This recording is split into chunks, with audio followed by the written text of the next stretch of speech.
artinya dugaan balap liar menjadi alasan terduga pelaku ini melakukan penganiayaan itu tidak benar?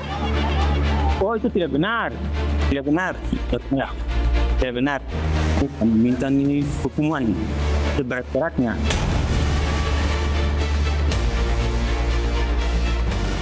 Saya sudah memerintahkan kepada Kapolda, Kadipropam ambil tindakan tegas, proses tuntas, beri rasa keadilan bagi keluarga korban.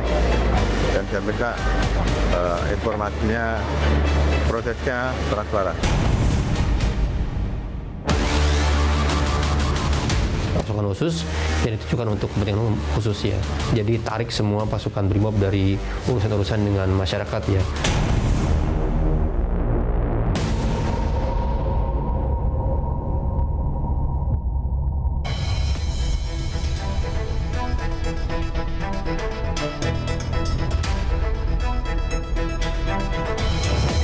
Selamat malam, silih berganti persoalan datang ke tubuh Polri tiada henti.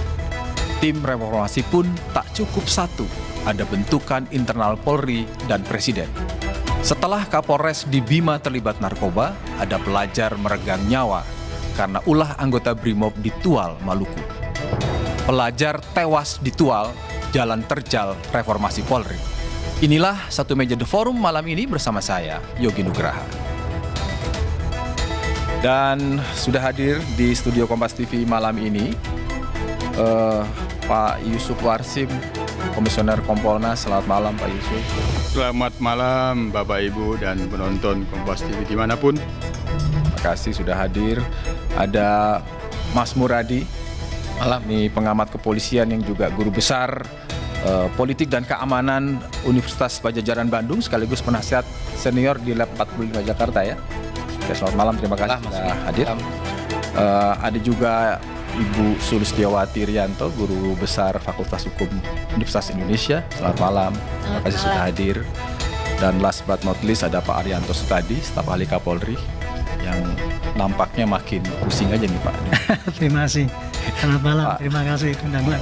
Pak Arianto, terus-terusan nggak berhenti Pak. Iya. Nggak berhenti, dalam hitungan minggu, hitungan hari ya kan muncul terus. Kapolri marah ya, sudah ada respon baik yang di Bima Kapolres maupun yang anggota BRIMOB yang di Tual sudah diberhentikan dengan tidak hormat, marah, tapi terlalu sering Kapolri marah sementara berulang pelanggaran itu. Ya itulah, saya sangat prihatin sekali ya. Di tengah-tengah kita itu sekarang menggebu-gebu dituntut untuk melakukan perbaikan ya. Sejak kemarin prahara tahun Agustus 2005 itu, kita kan dicap sebagai polisi yang kok sudah direformasi, kok masih tetap seperti dulu. Dan kesan-kesan itu kemarin mencuat pada 9 tuntutan bahwa polisi itu nggak bagus ya. Satu, karakter yang di lapangan, kemudian pengawasan yang sangat minim, kemudian perilaku hedonis, pelayanan yang lambat, kemudian dan sebagainya, ada 9 itu kan kemarin sehingga muncul tuntutan reformasi. Nah, sementara bahkan 2 loh reformasinya, ya, bentukan sementara internal maupun presiden mengamini dibikin komisi ya. Kapolri lebih dulu bikin sprint. Maksudnya adalah untuk memperbaiki yang kekurangan-kekurangan itu gitu. Ya. Saya waktu itu masuk pertama kali jadi dalam rapat itu ketika komisi transformasi dibentuk Kapolri itu, kami mengusulkan, Pak, kekurangan-kekurangan polisi yang sekarang ini dituntut itu adalah kekurangan yang di lapangan, Pak. Kekurangan perilaku yang di lapangan itu, Pak, gitu saya bilang. Jadi itu yang harus diperbaiki sebenarnya. Dan menurut hemat saya, Pak, perilaku yang di lapangan itu kalau mau merubah secara cepat ada caranya. Nah, tapi sementara itu ditanggapi kan bahwa polisi Kapolri malah membangkang Pak.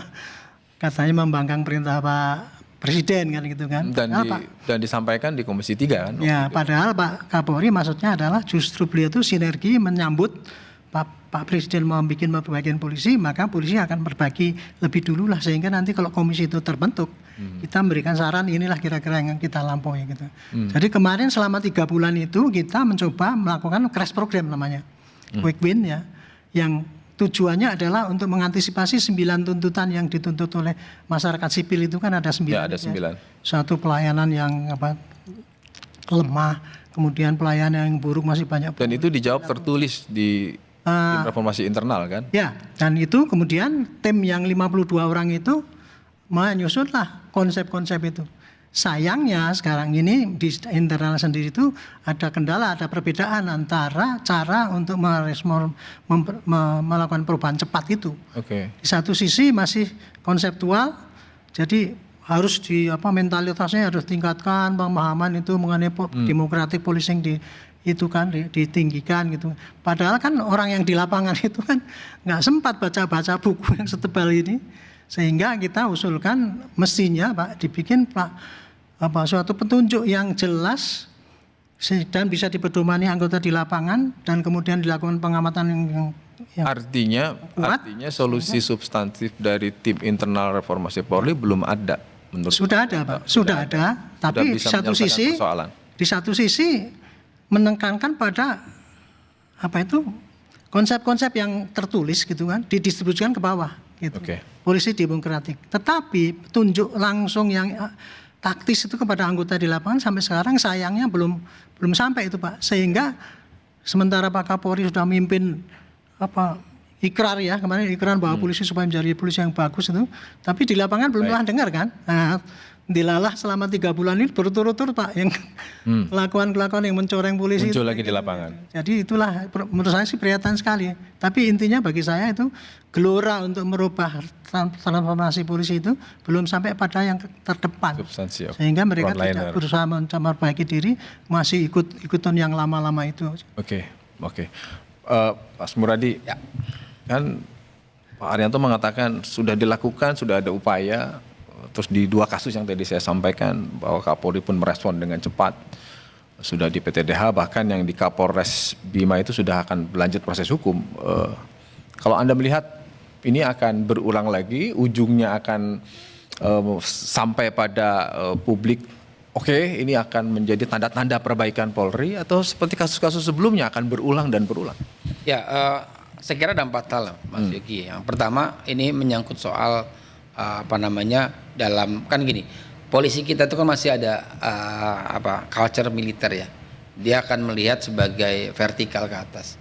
Jadi di banyak teori, di banyak konsep, di banyak negara pun orang akan lihat kalau ngelihat pimpinan sebagai rujukan. Jadi saya selalu mengatakan bahwa kasus di Bima, kasus di Tua dan sebagainya itu karena teman-teman di bawah itu juga nggak ngelihat sesuatu yang baru, yang terpuji, yang di level atas ya. Ini saya kira juga penting buat kita cermati karena beberapa hal yang kita amati sejak mungkin 5-10 tahun terakhir itu yang jadi problem. Artinya memang saya tidak ingin bicara soal struktural, tapi bicara bahwa nilai baik itu penting untuk kemudian dimunculkan di level bawah. Jadi mereka jadi merujuk atas dan terus. Yang kedua, ini penting juga buat kita lihat bahwa struktur kita tuh agak unik. Saya begini, ini contoh saya ini, kayak Kapolres. Kapolres itu di drop atau posisikan oleh Mabes Polri. Jadi bukan oleh Polda maksudnya. Bukan. Polda hanya di level katakanlah di Kepala Sab atau Wakapolres. Jadi Kapolres itu akan directnya ke Mabes. Dia apa yang kira-kira? Ya ini nanti usulan saya adalah penting kemudian mempertimbangkan betul misalnya teman-teman di Polda itu punya kaki dan tangan di Polres untuk kemudian bahasanya mencengkram untuk ini tugas saya punya visi misi nih dari Kapolri untuk menjalankan kerja-kerja pemolisian di provinsi tertentu misalnya. Makanya ikut saya. Jadi memang dia akan dikendalikan betul. Artinya dikendalikan dalam konteks operasional ya, bukan dalam konteks yang mengarahkan negatif. Nah, yang ketiga ini juga penting buat kita adalah publik itu kan juga bukan makhluk yang kemudian diam ya. Dia akan terus melihat seberapapun upaya untuk kemudian perbaikan tanpa kemudian sifatnya holistik ya. Nah, ini akan jadi problem baru. Katakanlah misalnya kita selesai tadi Pak Arianto bilang saya sebagian besar setuju bahwa di level pusat itu kesadaran sudah ada. Mabes itu udah kita perlu ini perlu. Tapi di level bawah itu kemudian arogansi masih muncul. Kenapa? Karena yang pertama para keberadaan pimpinan itu menjadi rujukan yang tidak bisa kemudian mereka dapatkan. Sekalipun udah ada Kapolda di wilayah. Ya, Kapoldanya gini, hubungan Kapolda dengan Kapolres meskipun mereka secara hierarki ada, tapi Kapolres itu tetap ke yang melantik, yang mendrop mereka sebagai pimpinan. Nah, yang bisa kemudian dia pegang Kapolda adalah Wakapolres dan kepala staf, kepala satuan. Ya memang itu SK-nya mutasinya memang Kapolda yang buat. Nah, yang terakhir nih Mas Yogi, yang terakhir saya kira ini penting buat kita adalah kepentingan kita untuk mendorong proses polisi itu adalah bukan semata-mata untuk urusan internal. Makanya saya selalu mengatakan bahwa internal dan eksternal itu adalah satu langkah yang bersamaan. Katakanlah begini, saya cukup senang misalnya dengan Pak Mas Krisnanda sebagai ketua tim, saya kenal baik. Beliau sangat concern. Tapi bagaimana kemudian mengintegrasikan, melinearkan antara internal dan eksternal itu penting. Nah, itu yang saya kira langkah upaya untuk mendorong proses supaya nggak kejadian itu. Perlu kemudian pengawasan jauh lebih efektif. Nanti kita bicara Kompolnas sebenarnya setelah itu. Oke. Pak Yusuf, kalau tadi dari Pak Arianto dan Pak Muradi kan bicara operasional sudah disiapkan paling bagus di depan ke bawah. Di kasus di Tual ini kan misalnya lagi Brimob ya. Brimob banyak tuntutan, kenapa sih Brimob berhadapan dengan masyarakat? Brimob udahlah di wilayah berhadapan dengan pemberontak atau apapun gitu. Kompolnas punya bacaan apa di kasus terakhir ini? Ya, terima kasih. Yang pasti ini menambah deretan data. Ya, ini data baru atas permasalahan budaya kekerasan. Kita kan menganalisisnya itu tidak 1 tahun 2 tahun. Kita tarik dari tahun 2008 itu oknum yang melakukan kekerasan itu sudah ada dari 2008. Jadi inilah data baru permasalahan kekerasan. Bagaimana mengatasinya? Ya sebenarnya secara konsepsi komitmen itu ada. Tinggal yang paling utama itu kan mengembalikan sejatinya Polri sebagaimana yang diamanatkan konstitusi, Undang-Undang Dasar 1945, Undang-Undang Nomor 2 juga sebagai pelindung pengayom pelayan. Nah, dalam konteks sekarang ada komitmen perubahan paradigma itu sudah jelas Mas Yogi. Di Mabes Polri itu sudah ada paradigma pelayanan. Nah, dalam bahasa saya polisi pelayanan hukum. Itu sudah ada jelas. Tapi bagaimana menyederhanakan di dalam operasional taktis. Nah, ini problemnya gitu, menghapus budaya kekerasan itu. Dan rasanya terlalu lama ya diskusi ini, sementara publik tak kunjung melihat bahwa ada perubahan yang konkret gitu. Betul. Jadi bagaimana menyederhanakan dalam operasionalisasi. Nah, tentu harus ada jangka pendek, jangka panjang. Tim reformasi bentukan Polri, tim percepatan transformasi reformasi itu sudah ada. Itu seharusnya bekerja, melakukan kerja-kerja jangka pendek, jangka panjang. Ada dua dalam konsepsi saya sih, saya menyebutnya pembangunan manusia polisi, pengayom, pelindung, pelayan. Itu 5 pilarnya. Pertama rekrutmen. Apakah rekrutmen kita ini masih punya isu negatif tidak? Masih punya. Itu catatan Kompolnas masih ada ya isu negatif? Masih ada isu negatif setiap tahun. Oke. Pendidikan juga. Oke. Nah, pembinaan karir juga. Oke, Pak Yusuf nanti detailnya yang tadi urut-urutan sudah ke Kompolnas akan dalami di segmen berikutnya. Saya akan ke Prof. Sulis dulu. Prof, sebagai guru besar hukum melihat begini. Kan selalu setiap ada peristiwa pelanggaran, polisi membuat versinya masing-masing, memberikan kepada publik, menjelaskan, bagus sih sebagai respon. Tapi dalam konteks yang sudah berulang, publik wajar nggak sih kalau nggak percaya dengan versi polisi? Ya, terima kasih Mas Yogi. Ada hal yang perlu dipahami. Sebenarnya polisi itu berasal dari masyarakat kan, dan menjadi bagian dari masyarakat. Dalam kondisi yang baik-baik saja, normal, itu polisi merefleksi masyarakat. Masyarakat baik, polisinya baik. Masyarakat buruk, polisinya buruk gitu. Dalam kondisi yang normal. Nah, maka itu ada konsep legal culture kalau di literatur antropologi hukum itu, di mana polisi, jaksa, hakim kan dia berasal dari wilayahnya masing-masing, ditugaskan di tempat lain, dia itu tidak bisa begitu saja mempraktekkan standar prosedur yang dari pusat. Jadi dia harus mempelajari apa budaya masyarakat yang tempat dia bertugas itu gitu. Kalau dia tidak bisa memahami itu, maka dia tidak diterima oleh warga masyarakatnya gitu. Nah, kemudian ketika kita bicara soal polisi sebagai state aparatus ya, itu dia sebetulnya kan mewakili kepentingan publik, bukan mewakili kepentingan penguasa atau pemilik kapital. Kasus-kasus kan menunjukkan banyak banget tuh bagaimana dia. Jadi itu yang seringkali disebut godaan polisi untuk ada di rel yang benar ya. Iya, itu dia. Jadi tuh ketika juga ada ini, polisi itu adalah bagian dari street level birokrasi. Artinya dia level yang paling dekat dengan masyarakat, berhadapan dengan masyarakat. Dan dia punya diskresi juga ya Pak Arianto di situ ya. Jadi kalau ada kejadian, maka dia boleh segera menangkap orang gitu. Ya.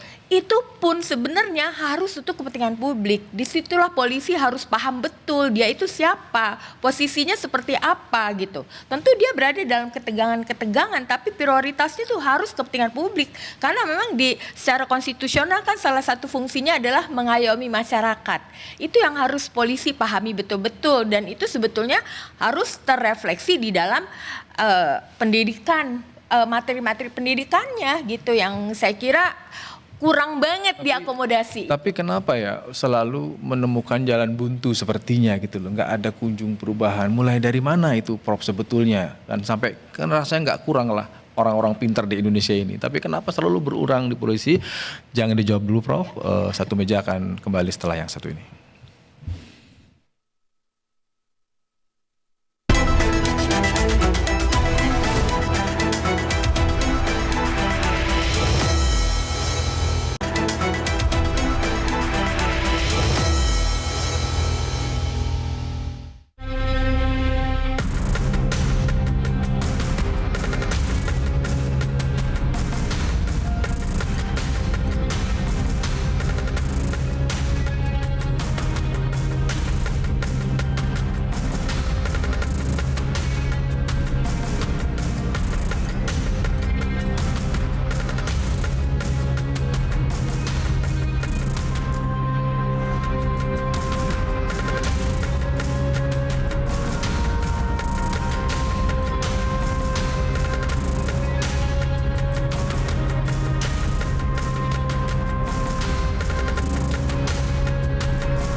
Masih di Satu Meja The Forum, saya ke Prof Sulis tadi sempat potong.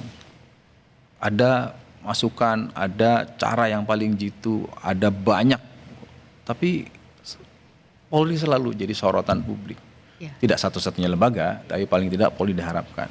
Yang kedua saya ingin melihat juga, kalau berkaca dari kasus Prahara Agustus kemarin, kan Brimob juga nih, polisi juga. Harusnya kan jadi pelajaran ya. Jedanya cukup Agustus, September, Oktober, November sampai dengan, tapi kejadian lagi, berulang lagi. Apa Prof dari perspektif antropologi hukum gitu? Ada apa sih sebenarnya? Ya. Apa sih yang membuat ini nggak bisa? Ya, terima kasih banyak Mas. Sebagai ilustrasi yang paling menohok kita adalah ketika presiden sebelumnya di dalam pemilu berhasil mengkooptasi polisi untuk kepentingan-kepentingan kekuasaan sesaat untuk memenangkan kelompok-kelompok yang berkuasa. Luar biasa mobilisasi polisi di situ. Semua orang tahu, rakyat tahu. Nah, itu artinya godaan-godaan akan kekuasaan dan uang itu memang sangat menggoda polisi. Dan tentunya kita melihat di situ kita kehilangan polisi yang menjadi harapan masyarakat, menjadi sandaran untuk mengayomi, menjaga ketertiban, menegakkan hukum. Itu kita kehilangan sama sekali pada masa itu. Dan saya kira sampai sekarang belum berakhir tuh masa-masa di mana polisi terkooptasi oleh kekuasaan gitu ya. Nah, juga saya perlu menyebutkan bagaimana anak-anak muda yang genuine meminta agar tuntutan 17+8 itu untuk melakukan perubahan-perubahan yang menurut saya mereka mengakomodasi suara-suara rakyat ke dalam 17+8 itu, tetapi yang terjadi adalah mereka ditangkapi gitu dalam jumlah yang banyak dan di berbagai kota di Pulau Jawa, bahkan ada yang meninggal di penjara ya di Surabaya kalau nggak salah. Nah itu artinya polisi semakin jauh dari kita. Jadi Kenapa itu? Kenapa? kepentingan kekuasaan politik kepentingan kekuasaan. itu sangat mengkooptasi polisi dan Ya, Prof. polisi kelihatannya terjebak tidak memiliki jalan keluar karena tidak ada tokoh-tokoh yang bisa membuat mereka keluar. Kalaupun ada tokoh-tokoh baik, pasti kita melihat itu ya. Tetapi tidak cukup punya bargaining power untuk ayo kita betul-betul standing lagi kepada mandat konstitusi, kepada Mengembalikan tugas utama polisi. Iya. Oke, Ya. saya ke Pak Yusuf. Pak Yusuf, ya karena Kompolnas kan yang diberikan tugas, Ketua Kompolnas ex officio ini kan Menko ya, otomatis ya. Pasti juga melihat reformasi, sorotan tadi disampaikan oleh Prof. Sulis. Untuk mengembalikan fungsi melindungi, mengayomi, menegakkan hukum, menjaga ketertiban, susah sekali. Kompolnas di internal juga sama. Kalau lagi rapat internal bilang ini kayak susah sekali ngurus polisi. Itu gimana? Ya tadi dalam bahasa yang saya sampaikan secara konsepsi sebenarnya sudah ada itu di Mabes. Tapi tinggal komitmennya. Nah, komitmen itu yang paling penting. Nah, dari mana kira-kira soal komitmen itu tidak kunjung datang?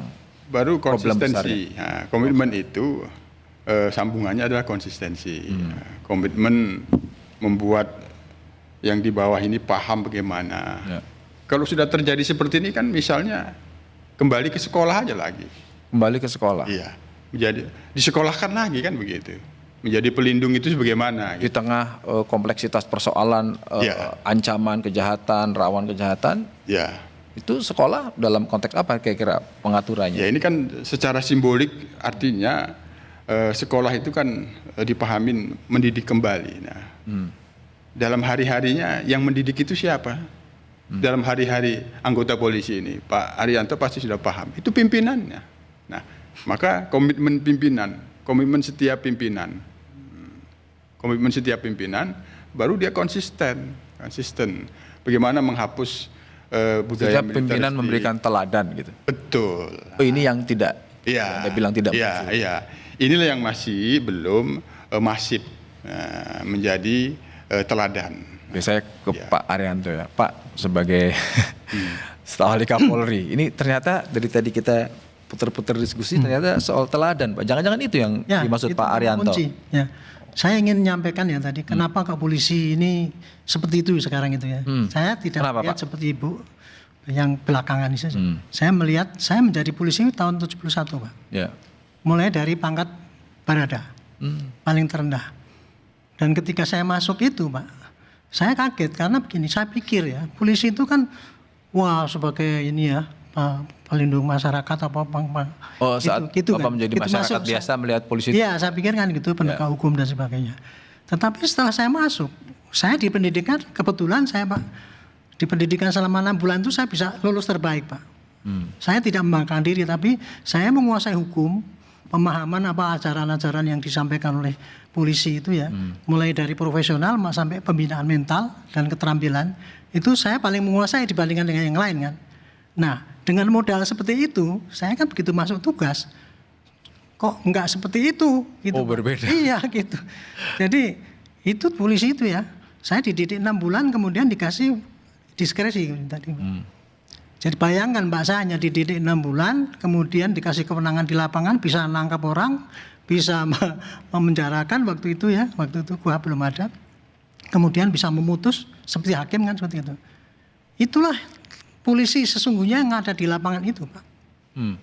Dengan modal yang segitu itu, kemudian harus ditugaskan di lapangan. Nah sayangnya lagi Pak, mestinya tadi kan sekolah itu tadi ya Pak ya, tidak hanya di pendidikan kan. Tapi sekolah reguler Tapi kan tetap berjalan kan? Enggak, maksudnya sekolah itu akhirnya pendidikan itu tidak hanya di sekolah doang. Oke. Di lapangan. Di lapangan. Maksudnya kan ya. Gimana Pak cara praktisnya itu? Di lapangan itu Pak, kita justru mendapatkan pengajaran-pengajaran yang tidak sama dengan yang diajarkan di pendidikan. Nah, itulah akibatnya maka terjadi subkultur polisi itu Pak. Ya. Budaya negatif dari polisi. Itu yang selama ini saya lihat itu bukan hanya terjadi di level bawah saja, sampai ke atas pun lingkungan kita itu kadang-kadang tidak mendukung untuk memberikan pendidikan yang baik. Termasuk nomor satu keteladanan itu. Keteladanan ya. Ada itu. Dan itu Nah, tidak itu gambaran perkembangan polisi Pak. Dan kemudian polisi itu kok kenapa sih kayak gitu? Polisi Pak sekarang kan lambangnya itu kan ras-ras Watokama ada di kepala itu. Itu artinya adalah abdi utama dari Badan Nusa dan Bangsa. Sebagai saya adalah pelayan. Ya.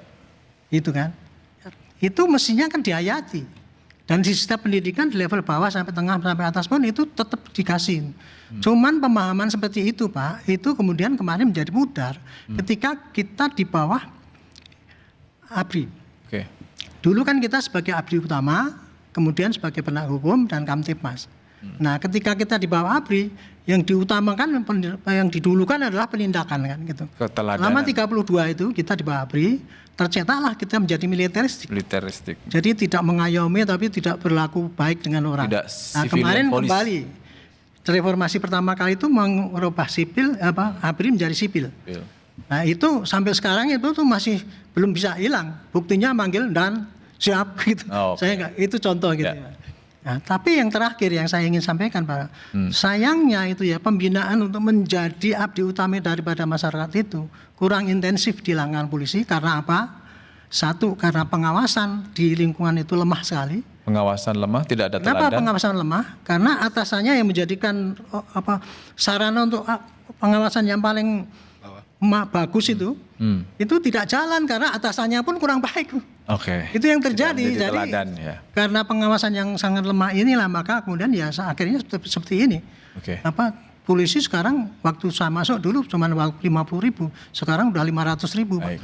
Jadi untuk memperbaiki yang seperti banyak gitu tuh tidak mampu pembinaan yang ada sekarang ini. Makanya harus ada kelas program itu harus. Ya, ke Mas Muradi. Yes. Ya kan ya tadi semua udah bicara ada kata kunci teladan, pimpinan tidak memberikan contoh. Tapi banyak masukan.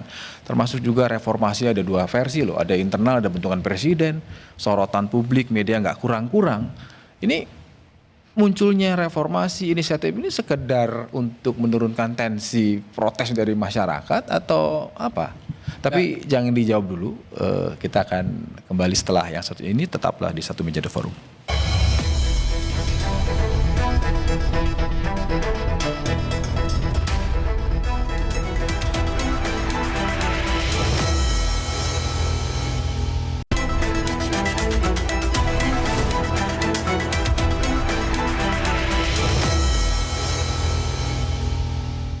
Saya sudah memerintahkan kepada Kapolda, Kadipropam, ambil tindakan tegas, proses tuntas, beri rasa keadilan bagi keluarga korban. Dan saya minta informasinya, prosesnya transparan. Saya sudah perintahkan untuk diberikan tindakan berat-berat. Masih di Satu Meja The Forum, Mas Muradi. Gini, di Komisi 3 DPR, Kapolri seperti mendapat rumahnya gitu, menyatakan bahwa kalau saya diposisikan, polisi diposisikan di bawah Kementerian Luar Negeri, saya mundur. Kemudian dalam paparan kinerjanya mendapat aplaus dari hampir semua Komisi 3 DPR. Kalau dilihat sebetulnya ini beneran atau sebetulnya seperti yang Mas Muradi pernah bilang bahwa sebenarnya harus ada evaluasi dari pimpinan tertinggi. Yang kedua ada pembatasan jabatan. Pak Listio ini sudah 6 tahun. 6 tahun. 6 tahun jalan ya. Enggak 5 tahun. 5 tahun. Ya, 5 tahun. rekor Pak, rekor. Rekor. Gimana? Ya, dari awal kita tadi saya mau respon beberapa narasumber dulu. Pertama misalnya begini, Di Undang-Undang 2 2002 itu ada 3 fungsi pemolisian, Pak. Ada Gakum tadi, ada kemudian Harkamtimas, sama yang mungkin yang jarang kita omongin adalah Kamdagri, Dalam Negeri. Tiga ini melekatnya. Jadi yang disampaikan tadi beberapa ada. Hanya memang kemudian orang fokusnya hanya di pertama, di Gakum. Ada Harkamtimas, ada Kamdagri. Yang kadang-kadang dulu zaman Pak Tito gitu, kita sering misalnya mendengar tiba-tiba ada penangkapan terorisme narkoba sekian ratus ton, itu yang nggak pernah muncul sebenarnya. Tapi buat saya itu salah satu yang kemudian penting untuk kita ekspos juga. Tapi di luar itu tadi, apakah kemudian kita penting untuk mengatakan bahwa proses ini sudah jalan atau belum? Saya cenderung begini, di tahun 2000 sampai 2008 kekerasan itu hanya Brimob. Kekerasan hanya Brimob. Ini apa data dulu di teman-teman di Unpad ya, 2000 sampai 2008. Tapi 2008 sampai hari ini kekerasan itu menyebar. Kekerasan itu bukan cuma fisik tapi verbal ya. Artinya sebenarnya kemudian kita bicara kenapa Brimob? Ya karena memang dia karakternya berbeda. Dia memang dari awal dibentuk sebagai paramiliter. Artinya memang dia juga punya kesatriaan sendiri, punya kompleks sendiri. Dia memang nggak nyatu dengan teman-teman di polisi umum. Nah, saya ingin katakan bahwa ketika kemudian proses ini berjalan, ya pada akhirnya sama katanya Mas Yogi tadi bahwa sebenarnya tidak dalam posisi dua proses ini dibatasi. Kalau saya cenderung dari awal normatif saja di banyak negara itu cuma 2 opsi, Mas, untuk periodisasi kepala kepolisian. Pertama adalah dia mengikuti periode dari kepala pemerintahan. Artinya dia berarti modelnya bukan operasional. Dia jadi kementerian. Nempel. Jadi menteri ya. Jadi bisa menteri kepolisian dan sebagainya. Atau yang kedua, kalau model seperti Indonesia, maka dia nggak boleh lebih dari 3 tahun. Kenapa nggak boleh lebih dari 3 tahun? Ada 2 alasan. Pertama, kalau kemudian kelamaan, kalau kita bicara normatif saja, dia akan kecenderung kemudian mempraktikkan tindakan yang agak Dan instrumen satu-satunya yang bisa membatasi menentukan periode jabatan seorang Kapolri adalah presiden. Kan? Tidak ada yang lain. Dan itu usul detailnya adalah harus dijelaskan di undang-undang nanti ya, kalau ada revisi undang-undang ya. Atau kalau saya lebih enak sebenarnya karena ini prosesnya harus lebih cepat, bukan RUU Polri, tapi Perpu untuk kemudian menegaskan bahwa proses ini penting. Nah, yang kedua tadi yang saya disampaikan sama teman-teman Komponas ya. Komponas itu dari awal memang tidak dalam posisi yang tough ya untuk sebagai tidak powerful gitu. Tidak powerful. Nah, makanya saya kemarin tidak kaget ketika Komisi 3 bilang Komponas mah bukan pengawas, dia instrumen presiden. Justru dibalik sebenarnya salah satu komponen eksternal yang efektif harusnya adalah Komponas. Ini yang saya kira perlu penting juga buat kita tegaskan bahwa Komponas harus diberdayakan. Karena apa? Karena kalau Komponas kakinya cuma 9 orang, nggak mungkin ke bawah. Makanya kemudian dia harus punya instrumen yang lain. Nah, instrumennya bisa nanti Komponas daerah dan atau yang lain. Saya ke Pak Arianto. Pak Arianto, tadi rekor dari sisi jabatan. Ya kan melampaui Kapolri yang lain, sudah mau ke tahun ke-5 ya gitu kan. Terus di DPR juga sudah ada 8 poin reformasi yang disampaikan. Kalau melihat begini menurut Pak Arianto yang ada saya asumsikan Bapak ada di samping Kapolri ya gitu ya. Sebetulnya apakah mengimplementasikan poin-poin reformasi ini sulit bagi polisi atau ada yang sudah dijalankan atau bagaimana Pak sebetulnya? Ya, saya melihat sekarang ini sudah ke 25 ya Kapolri itu Pak. Berganti. Dan saya lihat dari masa jabatannya dulu ada yang cuma di 1 tahun ada, kurang setahun juga ada, kemudian ada yang 1 tahun, ada yang 2 tahun, tapi kebanyakan ya antara 3 yang paling 1 sampai 3 tahun. 1 sampai 3 tahun. Yang paling banyak adalah 2 sampai 3 tahun. Ya, betul. Oh, rata-rata ya. Rata-rata 2 sampai 3 tahun. Yang di atas 3 tahun tuh ya nggak sampai 10% lah. Betul. Itu kurang lebih mengenai kepemimpinan kayak gitu. Dan memang saya lihat belum ada batasan daripada Kapolri itu berapa tahun yang ada gitu. Tetapi yang saya lihat adalah bahwa jenjang pemilihan Kapolri itu kalau dulu syarat-syaratnya waktu zaman saya Pak ya, ketat karena gini, Kapolri itu tidak boleh dikasih jabatan kepada perwira yang bintang, dulu polisi paling tinggi kan cuma bintang 2 Pak. Habis itu terus langsung bintang 4. Dulu tidak ada bintang 3. Ya gitu. Nah, terus waktu itu bunyinya aturan adalah Kapolri itu harus diangkat jadi Kapolri itu harus yang sudah bintang 2 tertinggi dan masa jabatannya malah lebih 2 tahun. Ya. Gitu dulu. Nah, tapi kemudian kan itu kan berubah. Ada yang cuma 1 tahun, Ini 2 mungkin bulan. ya, yang ini mungkin Jadi yang lebih mudah gitu penjelasan Pak. Pak Arianto ini yang membuat susah sekali mengimplementasikan untuk mengembalikan polisi karena tadi itu ada Antara lain kalau dari sudut kepemimpinannya kayak gitu Ya, tadi. ya. Tapi kalau saya tadi Bapak menanyakan mengenai apakah reformasi itu sulit Pak? Sebetulnya Nggak bukan sulit. begitu. Setiap pimpinan Kapolri itu Pak, mesti begitu diangkat. Kebetulan saya itu Pak dari staf ahli Kapolri itu mulai saya tahun 2000. Bayangkan Pak, 2000 sampai sekarang saya itu masih di lingkungan Kapolri terus. Saya lihat ya setiap Kapolri masih punya cita-cita untuk memperbaiki polisi Pak. Nomor 1 dulu yang saya ingat betul itu adalah mulai zaman Pak Waludin. Ya. Waktu itu ya polisi ya, manajemennya amburadul tuh. Pak Waludin masuk, beliau profesor, makanya beliau diangkat menjadi sekarang Bapak Manajemen Polisi karena dia memperbaiki polisi. Oke. Kemudian Pak Anton ganti, beliau orang lapangan, Operasional. dia memperbaiki di sisi taktis. Kemudian disusul dengan Kapolri yang berikutnya dengan program yang lain. Panjang Odin. sekali ya, Sampai, artinya setiap jadi masing-masing Pak Tito itu promoter, Pak ini presisi. Jadi semua polisi itu punya obsesi untuk memperbaiki gitu. Oke. Nah, kalau untuk kalau reformasi itu kemarin aja karena kemudian muncul tuntutan reformasi untuk memperbaiki itu Pak ya. Tapi ya itu Pak, setiap niat daripada polisi Kapolri itu niatnya baik, tapi sampai akhir kepemimpinannya tampaknya nggak begitu banyak perubahan itu untuk mencapai itu. Baik. Cuman waktu Ya. itu belum reformasi polisi. Ya, kira-kira begini kan, yang kita harus bisa pahami adalah bagaimana reaksi publik, harapan publik kepada polisi. Kenapa? Karena polisi ini yang paling bersentuhan dengan publik. Dan apakah kita masih bisa berharap Polri bisa ada perubahan, bisa melakukan tugasnya sesuai dengan keinginan publik? Kita akan kembali setelah yang satu ini. Tetaplah di Satu Meja Forum.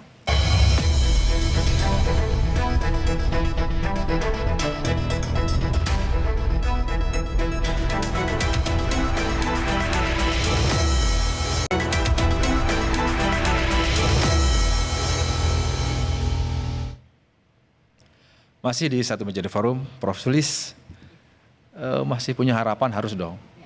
Tapi apa kira-kira yang harus didengar oleh Polri dari sisi akademisi? Sebenarnya dari cerita-cerita muram itu ada best practices dari dalam tubuh kepolisian sendiri, yaitu bagaimana para polwan ini. Menurut penelitiannya kemitraan, masyarakat itu lebih suka polwan. Lebih suka polwan, punya menarik. Keunikan sendiri di dalam menangani kasus-kasus. Mereka tidak usah melakukan kekerasan terhadap penjahat. Dengan nurani keibuannya, para penjahatnya itu bisa sampai nangis, mengaku gitu. Lalu juga polwan itu punya kekhususan, misalnya di Bengkulu menangani kasus kekerasan dalam rumah tangga, tidak usah harus diproses dulu, dibuatin perjanjian, si istri kalau suaminya memukul dia langsung nunjuk-nunjuk ke perjanjian itu ditempel di pintunya, gitu-gitu. Jadi banyak sekali inisiatif dari para polwan. Dan tetapi polwan itu mengalami bias-bias gender di dalam sejak dari rekrutmen. Ada berapa ribu polisi dibutuhkan, polwannya cuma sedikit dengan alasan kapasitas asramanya gitu ya. Lalu polwan itu dari penelitian mahasiswa saya sendiri ditempatkan banyak di bagian-bagian administrasi, food and beverages dengan anggapan bahwa mereka nggak bisa melakukan tugas-tugas polisionil. Padahal nggak ada buktinya bahwa mereka nggak bisa gitu. Oke, Prof. Jadi saya ikut mendoakan semoga kelak akan ada Kapolri perempuan gitu. Prof.